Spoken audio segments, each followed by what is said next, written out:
Samantala, mamalengke na tayo. Nasa Malibay, Pasay ngayon si Giselle. Mas mura daw doon ang mga bilihin. Giselle, RH15, good morning.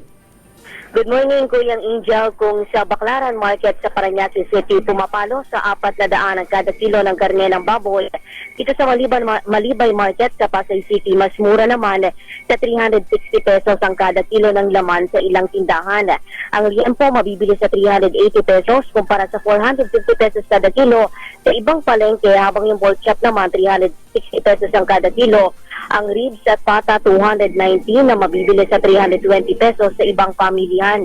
Ang whole chicken mura rin sa 180 pesos kumpara sa 250 pesos sa Baclaran, habang 190 naman ang peso, hita, pakpak at atay balunan. Pero ang itlog tumaas sa 7 pesos ang pinakamura mula sa 6 pesos lamang, habang ang pinakamahal naman mabibili sa 950 pesos mula sa dating 8 lang. Ang isang tray ng maliliit na itlog, 200 ang presyuhan ngayon mula sa 160 pesos, habang 250 naman yung mga malalaki o yung mga jambong itlog mula sa 240 pesos noon. Ito si Giselle Ricaport para sa DZRH na sa Pilipinas, una sa Pilipino. Maraming salamat, Giselle.